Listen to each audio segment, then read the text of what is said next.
Olá, boa noite. Eu quero com alegria, satisfação no coração, a alma transbordando de júbilo.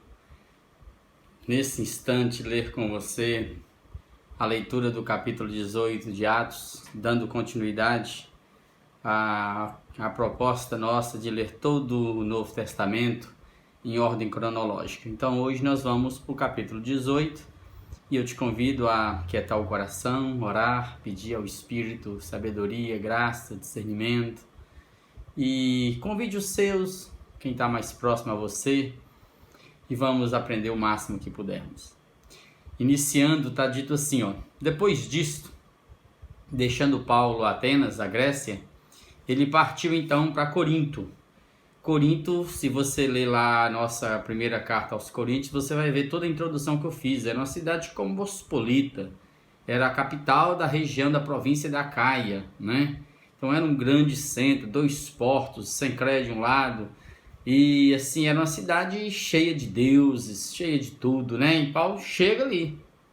Lá encontrou um certo judeu chamado Áquila, natural do Ponto, está no nordeste da Ásia Menor, recentemente chegado da Itália. Ele veio de Roma com Priscila, que é um diminutivo de Prisca, sua mulher, sua esposa, em vista de ter Cláudio decretado que todos os judeus se retirassem de Roma. Ou seja, Cláudio era imperador, reinou de 41 a 54. E aqui por volta do ano 49, 50, ele decreta isso, todos. Então eles saem todos e... Então Priscila e Áquila chegam a Corinto. Paulo aproximou-se deles e, posto que eram do mesmo ofício, passou a morar com eles e ali trabalhava, pois a profissão deles era fazer tendas, e todos os sábados discorria na sinagoga, persuadindo tanto judeus como gregos, mostrando que Jesus era o Cristo. Então você vai perceber que Paulo aqui dá a entender que ele segue uma linha rabínica dos mestres, né? De não cobrar nada de ninguém pelo ensino das Escrituras. E era natural, como judeu, né, todo pai judeu ensinava um ofício para os filhos. E o ofício de Paulo foi fazedor de tendas junto com Priscila e Áquila. Ou seja, ele era mais, não era só fazer tenda. A história diz precisamente que talvez ele fosse um artesão do couro. Fazia não só tendas, outros objetos e produtos derivados do couro. Então vamos lá então. Paulo... Quando Silas e Timóteo desceram lá da Macedônia, ainda na Grécia, na região lá, Paulo se entregou totalmente à palavra de Deus, testemunhando aos judeus que o Cristo, né, uma expressão mais gentílica, né, de mostrar o mesmo significado de Messias, né, que é o ungido, né, o Cristo é Jesus. Opondo-se eles, os judeus, e blasfemando, sacudiu Paulo as vestes e disse-lhes: sobre a vossa cabeça o vosso sangue, não sobre mim. Eu estou livre do sangue de Jesus, muito pelo contrário, eu estou pregando Jesus. Eu dele estou limpo e desde agora vou para os judeus, né? Vou para os gentios, quer dizer. Saindo dali, entrou na casa de um homem chamado Tício Justo, né? Que era temente a Deus, e a casa de Tício Justo era contígua à sinagoga, do lado da sinagoga. Então Paulo ali fica, mas Crispo, o principal da sinagoga, ele creu no Senhor Jesus, com toda a sua casa. Então Crispo foi um dos poucos que Paulo batizou, você vai perceber isso lá na carta aos Coríntios. Também muitos dos coríntios, ouvindo, criam e eram batizados. Muitos criam e eram batizados. Houve uma grande mudança na cidade de Corinto, né? Então vamos lá mais ainda.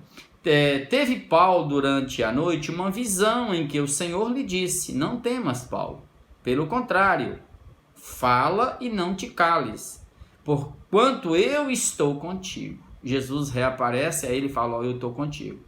E por que Jesus fala isso? Porque talvez o coração de Paulo, em função da quantidade de perseguições e dessa última aqui agora, ele ficasse mais receoso, mais temeroso, mais assustado. É preciso que venha de Deus essa paz, pacificação do ser. Não temas, Paulo, eu sou contigo, eu jamais te abandonarei, aguenta firme.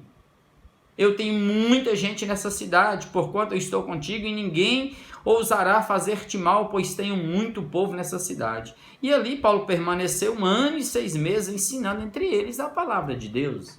Que coisa linda e maravilhosa. E eu quero, junto com você, fazer isso durante toda a minha história. Enquanto Deus me der fôlego de vida, eu quero pregar a palavra de Deus, assim como eu tenho feito ao longo desses anos todos. Quando, porém, Galho, que era procônsul da Acaia, esse Gaio era irmão de Sêneca, um grande filósofo, que era um grande estadista romano, que era um dos mentores de Nero, né? Ele era governador da Acaia, dessa província. Então, como era bem entendido na lei judaica, levantaram-se os judeus. Tipo assim, esse cara Gaio é dos nossos, Galho é dos nossos, vamos lá incitá-lo contra Paulo. Concordemente contra Paulo, e o levaram ao tribunal, verso 13, dizendo a Galho assim, este Paulo persuade os homens a adorar a Deus por modo contrário à lei. Parece que tem uma ambiguidade, mas a lei aqui é a lei deles, a lei judaica, né? Você vai perceber que é a lei judaica, porque Paulo já não ensinava os costumes de circuncisão, de guarda de sábado, de não comer isso, de não comer aquilo. Paulo entendeu tudo em Jesus. Vamos lá. Ia Paulo falar quando Galho declarou aos judeus. Ele era um cara sensato, gostava dos judeus, mas era sensato, ele era imparcial na justiça dele. Então ele diz, né? Se fosse com efeito alguma injustiça ou crime da maior gravidade, o que Paulo fez, o que está fazendo com os discípulos, ó judeus, de razão seria atender-vos. Mas se é questão apenas de palavra, de debates da lei, de nomes e da vossa lei, tratai disso vós mesmos. Eu não quero ser juiz destas coisas. E ele fez bem. Tratem vocês. O problema religioso é seu. E eu sei que Paulo e os discípulos não fizeram nada, não tem nenhum crime contra eles. Bom, e verso 16. E os expulsou do tribunal. Então todos agarraram Sóstenes, não tem razão, ninguém tem informação o porquê, mas eles agarraram Sóstenes, que era o principal da sinagoga, possivelmente porque ele tivesse convertido também, né? E o espancavam diante do tribunal, gente. Olha o nível, vai observando como que as pessoas religiosas, as pessoas muito fechadas, as pessoas muito fanáticas fazem. Né? É por isso que na história nós ouvimos e lemos tanta coisa de cruzadas, de inquisição, né? É muita perversão feita em nome de Deus. Aqui é uma delas, né? Galho, todavia, o procônsul, o governador da Acaia, não se incomodava com essas coisas. Mas Paulo, havendo permanecido ali muitos dias ainda em Corinto, ele falou 1 ano e 6 meses, por fim despediu-se dos irmãos e navegou para a Síria. Então ele já está mais próximo de Jerusalém, da região lá, né? Levando em sua companhia Priscila e Áquila. Vamos comigo, quero ajudar vocês. Depois de ter raspado a cabeça em Secreia, que é um dos portos de Corinto, porque tomaram voto. Qual voto? O voto que todo judeu gostava de fazer, quando ele queria agradecer a Deus pelos livramentos, pela bondade de Deus. Eles faziam o voto de Nazireado, e aqui Paulo fez. Raspou a cabeça. Voto feito. Cabeça raspada, verso 19, chegaram a Éfeso. Chegando lá, deixou-os ali, quem? Priscila e Áquila. Ele, porém, Paulo, entrando na sinagoga, pregava aos judeus. Era o costume, era a rotina. Verso 20, rogando-lhe eles que permanecesse ali mais algum tempo, ele não acedeu.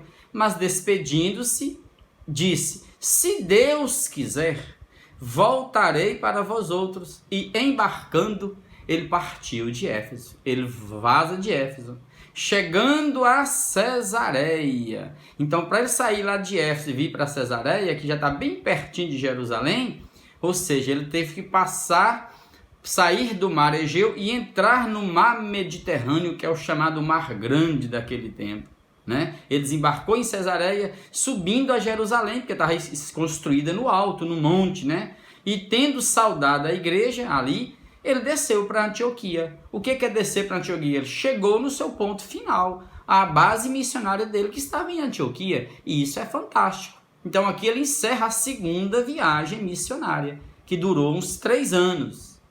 Então, havendo passado ali algum tempo, o que é passar algum tempo em Antioquia? É o tempo que ele descansou fisicamente, emocionalmente, se esvaziou de tudo, se recompôs, leu bons livros, buscou conhecimento, releu palavra, releu o Velho Testamento, escreveu a amigos, reescreveu aos companheiros que ele deixou em cada cidade. É o tempo de muita coisa, amados.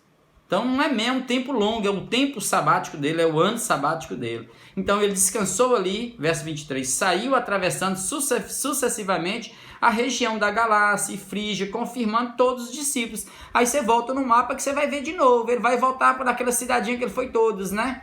A região da Galácia, da Frígia, que lá perto da Antioquia, da Psídia, na Icônio, ele confirma tudo ali. Confirma os irmãos ali. Pronto. Reabastece os irmãos, prega, né? Congrega com eles, celebra com eles. E aí, o que diz o texto? Confirmando os irmãos, e diz o verso 24. Nesse meio tempo em que ele está aqui, chegou lá em Éfeso, tá vendo? Lá onde ele deixou Priscila e Áquila, um judeu natural de Alexandria, chamado Apolo, homem eloquente e poderoso nas escrituras. Esse cara, ele vem lá de Alexandria. Alexandria era a segunda maior cidade do Império Romano, só perdia para Roma. Era um grande centro de conhecimento, de uma cultura enorme. Judeus fervia lá. De 5 regiões, seções de Alexandria, 2 eram de judeus. E esse cara aqui era um cara, Apolo, além de eloquente e poderoso nas escrituras, ou seja, ele conhecia o Velho Testamento. Ele sabia todas as expectativas e profecias a respeito da esperança do judeu com relação à chegada do Messias, do Cristo, no gentílico, né? Cristo. Diz o texto mais ainda. Era ele, Apolo, instruído apenas no caminho do Senhor, né? Veja bem, e sendo fervoroso de espírito, não do Espírito Santo dele, ou seja, ele era um cara que fazia muito com pouca coisa. Ele falava e ensinava com precisão a respeito de Jesus, conhecendo apenas o batismo de João, ou seja, ele ouviu falar a história de Jesus. Então, ele conhecia Jesus historicamente, mas não tinha passado por uma experiência pessoal profunda com Jesus, no sentido de que o Espírito tivesse enchido o coração dele, o Espírito Santo de Deus. É o que muitos conhecem, é como você pegar um advogado, conhecer toda a história, e falar assim, a história de Jesus foi assim, então tá bom. E ele associava esse Jesus, olha a inteligência dele, ele associava Jesus, que ele conheceu a história de Jesus, com o Messias. Esse era o grande trunfo, a grande sabedoria dele. Verso 26, ele, pois, começou a falar ousadamente na sinagoga, ouvindo, porém, Priscila e Áquila, que ficaram em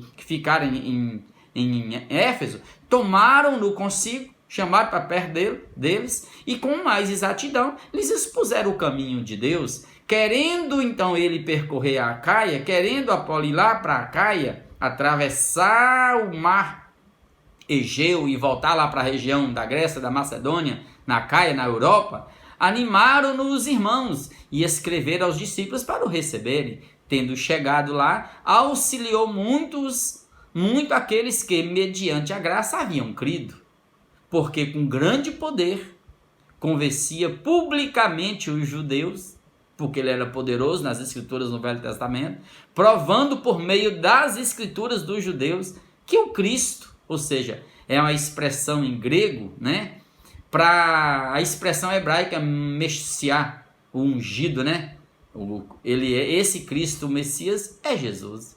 Pronto. Inicia o capítulo 19, ó. Aconteceu que, estando Apolo lá em Corinto, Paulo, tendo passado pelas regiões mais altas, observe, ele chegou a Éfeso. Então Paulo passar para fazer o que ele fez aqui, não, do verso 23 até chegar aqui no capítulo 19, verso 1, são mais de 2.500 quilômetros. E achando ali alguns discípulos que foram evangelizados, que foram ensinados por Apolo, o que Paulo fala? Perguntou-lhes Paulo: recebestes porventura o Espírito Santo quando crestes nesse Jesus? Aí, ao que eles responderam: pelo contrário, nem mesmo ouvimos que existe o Espírito Santo. Sim, porque Apolo não tinha essa experiência ainda. Ele não sabia o que era. Ele só sabia convencer as pessoas que esse Jesus que ele ouviu falar era o Cristo do Velho Testamento, o Messias do Velho Testamento.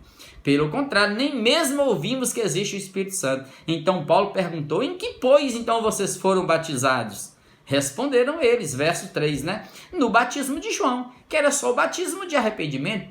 Você vê que João prega na força, na base da ameaça, para que os irmãos se convertessem, para se arrependessem e ficassem esperando o derramar, o Jesus que viria. Ele batizou com água, mas Jesus batizaria com o Espírito Santo. Aí está explicado. Disse-lhes Paulo: João realizou o batismo de arrependimento, dizendo ao povo que cresce naquele que vinha depois dele, a saber, em Jesus. Eles, tendo ouvido isto, a pregação de Paulo, foram batizados em o nome do Senhor Jesus. E Paulo, impondo-lhes as mãos, veio sobre eles o Espírito Santo, e tanto falavam em línguas como profetizavam. Era ao todo uns 12 homens. Aleluia. Aí sim, amados, eles ouvem de Paulo a pregação. Aí há um derrame de Deus sobre eles. O Espírito enche-os, explode nos cederes com poder, com graça. E eles profetizam as grandezas de Deus. Falam em línguas estranhas aqui. Falam em línguas, amados. Sim. É o mesmo que ocorreu em Pentecostes, numa escala menor, com 12 homens. É o mesmo que aconteceu lá em Cesareia com Cornélio, na casa dele, onde o Espírito derramou sobre eles, mas com Pedro, aqui é com Paulo. E eu te convido nesses dias, você que está aí nos escutando, caminhando conosco, busque o Espírito de Deus, busque essa intimidade, derrame o coração diante de Deus e creia. E deixe Deus derramar sobre você um batismo de poder, para que Deus te use como Ele quiser, com os dons que Ele quiser, com cura, com sinais, com visões, com sonhos, com profecias, com línguas, evangelizando, pastoreando, fazendo missões. Ore nesse instante comigo.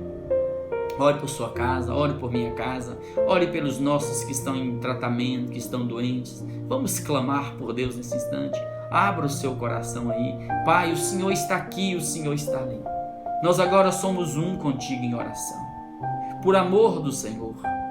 Onde estiver o teu filhinho, a tua filhinha agora em oração conosco, visite-o. Enche-o com teu Espírito. Abra o céu sobre nós. E derrama do teu Espírito sobre as nossas vidas, fortalecendo o nosso ser, enchendo os nossos corações, ministrando sobre nós a tua palavra, a tua graça, distribuindo os dons do Senhor como lhe apraz. Então venha sobre nós o teu reino nesse instante e unge-nos. Cure os que estão em tratamento, os que estão doentes, os que estão machucados, os que estão feridos. Cura-os, Pai, nesse instante. Toca-os com teu poder. Fala-lhes ao coração. Repreenda todo grilhão de enfermidade. Sim, Pai, toda enfermidade espiritual maligna, oh Deus, toda opressão maligna, quebra agora em nome de Jesus. E pacifique esse coração assustado, oh Deus, amedrontado. Ministra a tua paz agora em nome de Jesus. E venha sobre nós o teu reino, e fortalece-nos em Cristo, e nos ajude a caminhar aqui, Pai, na tua palavra, sem desviarmos nem para a direita e nem para a esquerda. Que nossas casas bebam de ti, cresçam em ti, que os nossos, Pai, se acheguem aos pés da cruz, e que a tua luz brilhe a cada dia. Guarda-nos, dê-nos um tempo de paz, e abençoe a nossa terra, o nosso povo. Nós oramos em o nome de Jesus. Amém, amém.